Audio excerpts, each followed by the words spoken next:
Hello, unlimited friends. I wanted to respond to a question that was sent to me by Jennifer. Jennifer is part of Team Unlimited, and she said that somebody in the group asked to remain anonymous, but they wanted me to respond to this question. So I'm going to read the question out to you first. The question is there a law of attraction way to deal with a mistake one has made when one has done something that they shouldn't and repeatedly self-sabotaged and put off doing the right thing due to fear? I am in the process of correcting my course and doing better self-talk for myself, but I'm fearful of the consequences that I know will be coming. And I think the bigger issue is the shame I feel and the shame of how I am thinking other people will perceive me after this. This is in my professional life, not personal life. All right, so it doesn't matter really whether it's your professional life or personal life, because everything works the same way. That's where we'll start. But then I want to go to the next comment. Is there a law of attraction way to deal with a mistake? And the thing I want my dear friend who has sent the question to understand is that law of attraction is controlling everything. So everything that happens is a response to law of attraction. Is there a way of... So the real question is, law of attraction has been controlling me, and now I want to turn it around and I want to start controlling law of attraction. Because it's working all the time. It's like being in a boat. Let's say you're in a boat, a motorboat on a lake. Well, if you let the rudder go, the boat is going to go wherever it wants to go. But you can control the rudder. And when you take control of the rudder, now you can direct the boat to go where you want it to go. So that is the difference between law of attraction working by default or law of attraction working deliberately. The point there is taking deliberate control means being first of all, you have to be aware of your vibration, because law of attraction is responding to your vibration. And if you don't know what your vibration is, you can't change it. So that's number one, awareness. Awareness of where you are on the emotional scale. And the second thing that's important is knowing what to do in response. So if you don't know what's wrong and you don't know how to fix it, nothing changes, right? So there is a way to fix everything,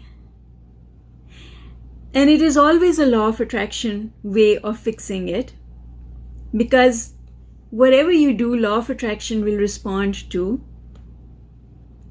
But if you don't understand how law of attraction works, and you've never practiced applying it and fine-tuning by applying it and seeing what happens in response, and then changing the way you do things, and then making another observation, and that's how you fine-tune. That's what Abraham calls fine-tuning. Okay? So everything is a law of attraction way. There's no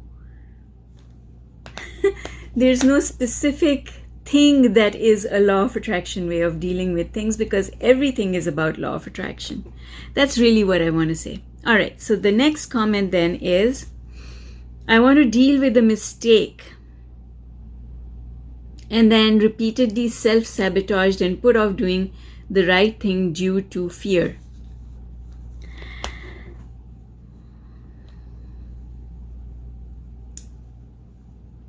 First of all, my beautiful law of attraction unlimited friend, I want to say to you that everybody is like you. Your behavior, what you have done, is not unusual. We all do these things. We all do these things. We all make mistakes. The thing is, and this is so interesting, that it's only a mistake. Your action, your behavior is a mistake if you think it is a mistake. If you didn't think that you were making a mistake, there would be no perception of a mistake. And that is extremely important to know. I was listening to Abraham once, and it was something to do with militants and war and terrorism and something along those lines. Somebody asked Abraham a question about suicide bombers. And they said, Abraham, don't you think that the action of the person who does that act of being a suicide bomber and resulting in the death of so many innocent people, that person is on a low vibration?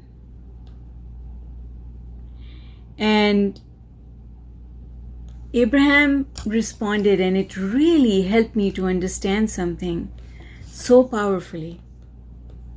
Abraham responded by saying to that person, and this is many years ago. If I still had my Abraham YouTube channel, I would probably be able to give you the link for the video.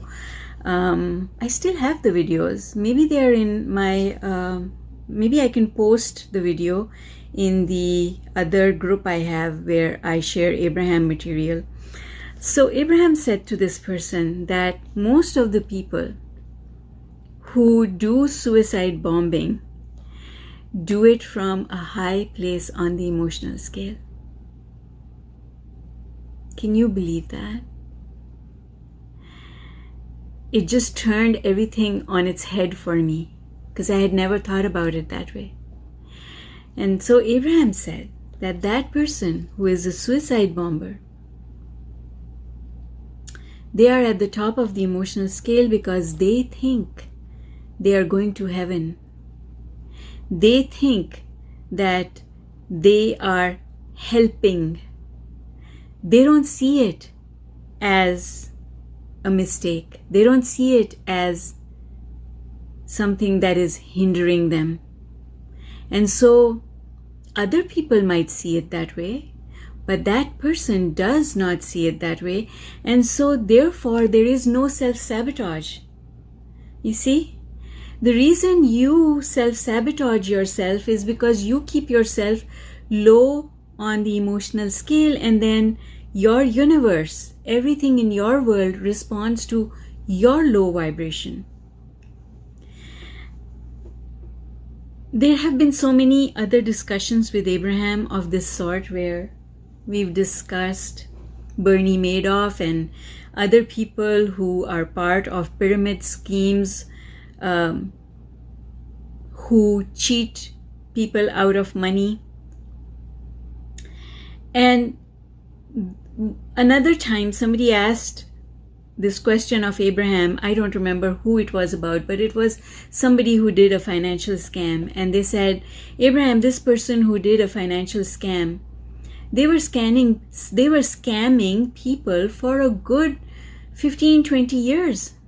They didn't get caught for 15-20 years, and then they got caught. Is that karma? And Abraham said to this person, Abraham said, they didn't get caught for so many years because they managed to keep themselves high on the emotional scale. They did not feel the guilt. And because they did not feel the guilt, they never got caught. But then somebody convinced them, or they convinced themselves, that what they were doing was wrong. And once they started thinking that way, now everything changes, because now they're not high on the emotional scale anymore. And that's why they get caught. Another example is someone who does not wear their seatbelt while they're driving. And they've done it tens of thousands of times and not got caught. But then one time they get caught. And it's not because of anything other than the fact that they were low on the emotional scale, not even because they were not wearing the seatbelt, but because of something else that had happened in their life that day. So they were just doing what they always do, but that day they were low on the emotional scale, so they got caught and they got fined big time. So, my dear anonymous friend, everything happens in response to vibration. Everything. And your feeling of guilt keeps your vibration low on the emotional scale. And if you stay low on the emotional scale for a very long time, you generate a lot of momentum, my dear. And that momentum is what makes it difficult for you to do the right thing and own up to your mistake. Or so you think. But you see, here's what I think. I think that there is no mistake unless you think that there is a mistake. There is no owning up to be done unless you think that there is owning up to be done. Because you can wipe your slate clean. You can clean yourself internally by becoming okay with your action, regardless of whether or not you own up to it. Let me tell you a little story about someone who is near and dear to me. And this person came from meager financial means and got in the habit of shoplifting to get those extra little things that she could not afford to buy. Now, one day, she decided, as a result of coaching with me, she decided that she was not going to do this anymore because it was making her feel guilty. And she knew now that stealing that way, shoplifting that way, was coming from a place of lack, and that as long as she came from a place of lack, that she would not be able to manifest the abundance that she wanted. So she wanted to stop, and she asked me, Julie, I see your question, hang on.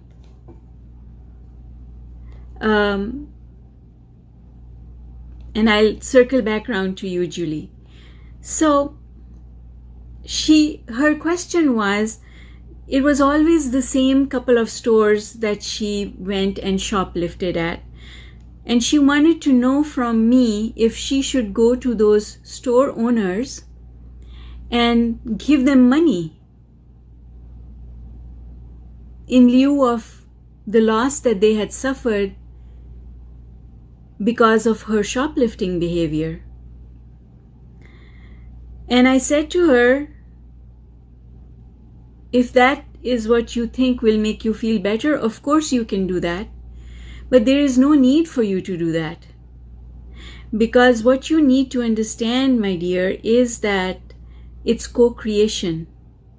If you shoplifted in that particular store, as opposed to the millions of other stores, then that store owner, that shopkeeper attracted that behavior from you as well as other people because of where he or she was on the emotional scale. So yes, you participated, but so did they. It was a co-creation. And you don't need to apologize to them because they had an equal part in it. If their vibration was not in a low place, there is no way that you could have done that to them. So, because they attracted it, you don't need to apologize to them. But if it makes you feel better, you can. You can just leave a packet of money for them, mail it to them, whichever way you want to do it, or you can walk into the store and have a discussion with them. That is totally up to you. But you don't need to do that because you have to understand that anything bad that happens to someone happens as a result of their own vibration. And because you didn't get them to generate that vibration, you are not responsible. What you need to do is you need to forgive yourself, make a commitment to yourself that you will not behave this way again. And if it makes you feel better, ask God, if you believe in God or source or universe, for forgiveness and start over. Because source, that which we call God, never ever ever holds anything against you. Only you do. So you can start fresh today and become a whole different person. And your new vibration, because you are a whole different person, will bring you a totally different set of results. And if it was an organization, so going back to my anonymous friend, if it was an organization that you think you hurt, don't worry about it, because that organization co-created with you. They were equal participants. If it was an individual that you think you hurt with your behavior, don't worry about it, because it's not your problem. They were equal participants and they created it. I know. It is hard to wrap our heads around this. But that truly is the way it works, because nothing can happen to you unless you attract it in with your vibration. So if you ended up hurting someone, nobody deserves it, but they created it. They created it with their vibration. All right.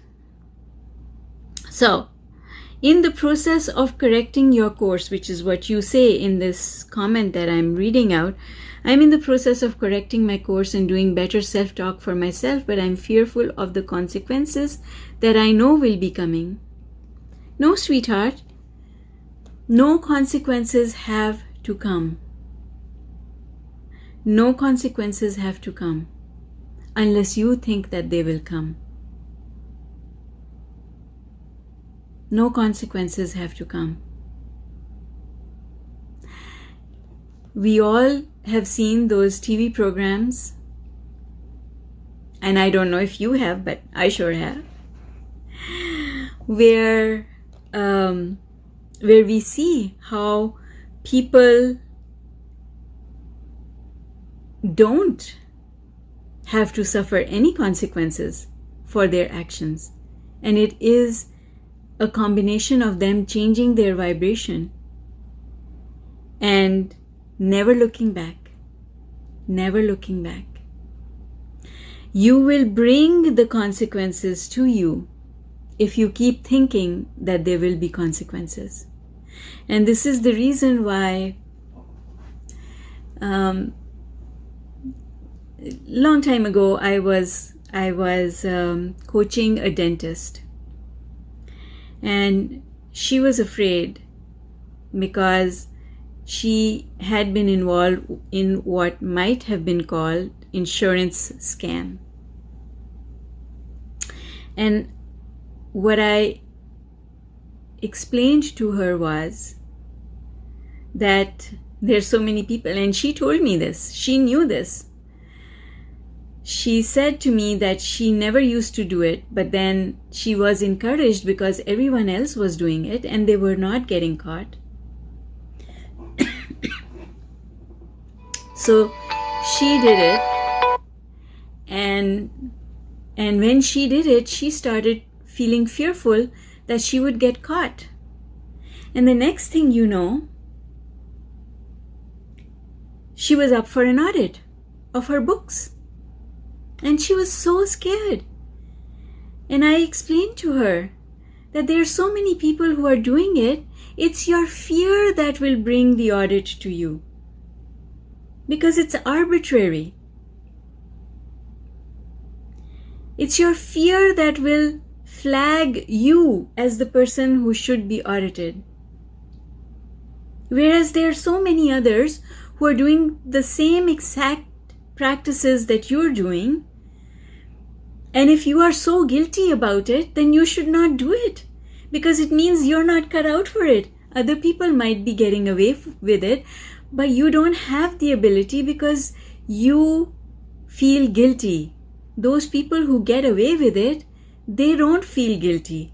They do it and they are okay with it. They can sleep at night. You, my dear, are not able to sleep with this thing. So you see, you can decide whether or not it's something that you need to own up to, but you don't need to. You just need to absolve yourself of the mistake and never look back. You just need to keep going. Now, if it is too late, and I don't know if it is, if it is too late, if you've already jumped out of the aircraft, as Abraham says, without a parachute, then the quicker you get it over with, the better for you.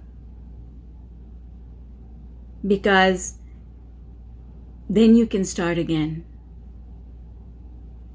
And listen, there is no loss. There is no loss.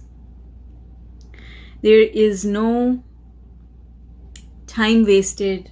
There is no shame. Shame is a result of your own thoughts. But literally, you can start over with the experience that you have. And I know you're saying that this is in your professional life. You can go and start a whole different profession if that's what it means. Like in the case of my dentist friend, it would have meant that she would no longer be able to practice dentistry. But I can tell you that did not happen to her. Her license to practice was not revoked. She was not penalized. Well, maybe she was penalized a little bit. There was a financial penalty, but nobody knew. And she paid the penalty and went on with her life and decided that she was not going to engage in that practice anymore, even though it meant having a lower income. She was not going to engage in that practice anymore because she did not have the personality to live with it. Her guilt would always get her caught. So in your case, if things have gone too far and there is no way out, people are at your door, then it is what it is. And you can do your best, but at the time for vibrational work is when you haven't yet jumped out of the aircraft.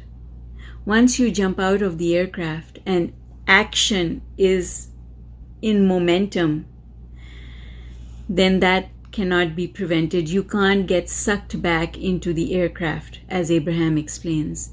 The other analogy Abraham uses is that of the car at the top of the hill. If you nudge it down, and then you go and you stand in front of it, it will maul you down. It will absolutely flatten you. Because you've left it too late. And in that case, you just have to let the car go and, as Abraham says, run into the lake, crash and burn, and start over. So the best thing to do, here's what I'm going to recommend that you do. And my recommendation has nothing to do with where you are. It will be equally applicable whether you've jumped out of the aircraft or you're still in the aircraft. My advice to you is, first of all, forgive yourself. Secondly, give it over to the universe. Because it doesn't matter where momentum is, whether you're out of the aircraft or you're still in the aircraft. If you give it over to the universe does have the resources and the power to fix everything. The universe can find you a soft landing, and the universe can bring another person who has a parachute to come and grab you and save you, and the universe has the means for someone to throw you a rope and pull you back into the aircraft. These are not things that you can accomplish, but the universe can. And so what serves you at this point in time is to give up control to the universe. Let the universe figure it out for you. You just have to forgive yourself, give up the guilt, and never go back. Do not think about the mistake. Don't think about the event. Don't think about what will happen next. You have to live each day as if it is the only day. Make the most of each day. Do not let your thoughts wander so that you don't get in the way. And then the universe will find the best possible way for you from wherever you are just now. All right. So my anonymous friend, that's all I have for you today. I hope that this is helpful. And for everyone else in the Unlimited Life Facebook group, you are most welcome to send me questions, post your questions in the group, or send them to Jennifer, who is my community manager. So Jennifer Lynn and Natalie Flowers, they are Team Unlimited, and if you send them a question, they will forward it to me.